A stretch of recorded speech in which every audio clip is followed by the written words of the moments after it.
Hello cousins, welcome back to my YouTube channel. My name is Big Mama Cooks and here I make mom level recipes made easy and I air fry them too. Today's recipe is going to be an updated version of my sofrito video. This was actually the very first recipe that I uploaded to my YouTube channel and it was time for an update. I have new equipment, better equipment, and a new setup, so I wanted to make sure that it was updated with the times.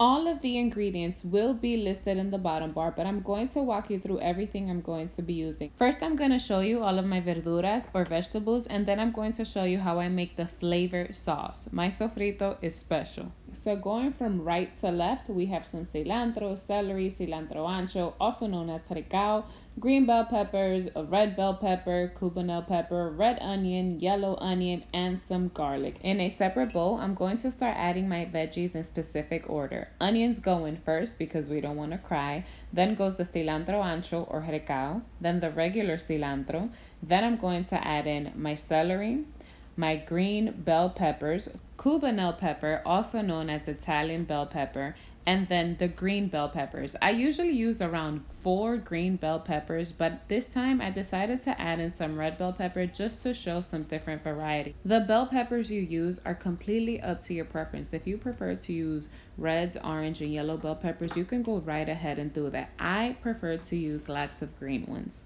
I'm going to set my veggie bowl aside and then I'm going to work on my flavor sauce. Yes, my sofrito is different. I'm going to use half jar of pitted olives. I like to use the one with the pimentos and capers along with its juice. Then I'm going to add in some ground oregano. This one is fresh from Dominican Republic, but any ground oregano will work. Black pepper. I know this looks like a lot, but I promise it will even out and it's perfect for all of your foods. Then I'm going to add some white vinegar and some soy sauce. And I'm going to mix everything really well together, and then I'm going to set this aside. Next, we blend. So in my blender, I'm going to start with my veggie bowl and I'm going to go from top to bottom. The top veggies or all the bell peppers are going to go in first and I'm going to blend. Naturally, everything is going to start coming down and creating more space at the top, and then I'm going to go ahead and add the rest of the bell peppers, and then I'm going to go with the verdura. So the cilantro, cilantro ancho, and my celery. I'm going to squish everything in there and I'm going to blend all of this together. You're going to start seeing this amazing bright green color that's going to start coming alive.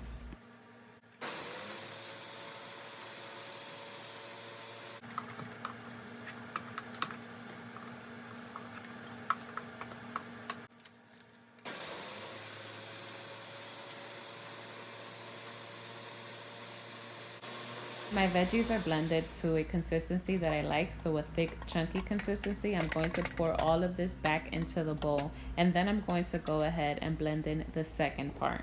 So in go the onions that were at the bottom of the bowl, and then goes the 3 cups of garlic.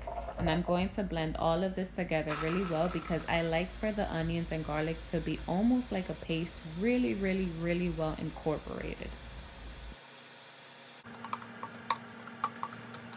Then to this, I'm going to add in my flavor sauce. This is what makes my sofrito unique and truly special.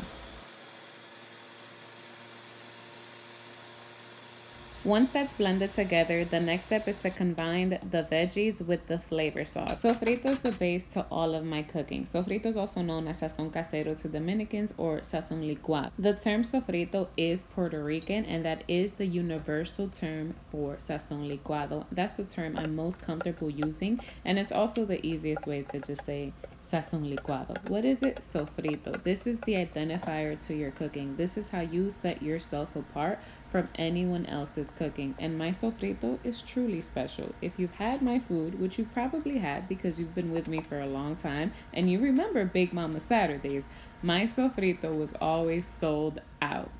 I have 2 48-ounce containers and I made a smaller batch. If you've seen my original video, then you can tell this is a smaller batch than the first one. Yes, it is, because my summer cooking is a lot less than any other season. We order out a lot, we eat out a lot, and we eat at my mom's house a whole bunch during the summertime.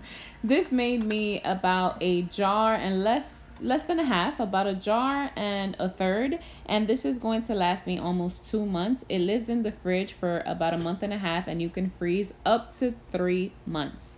Thank you for watching, cousins. Let me know if you have any questions in the comments. See you again next time.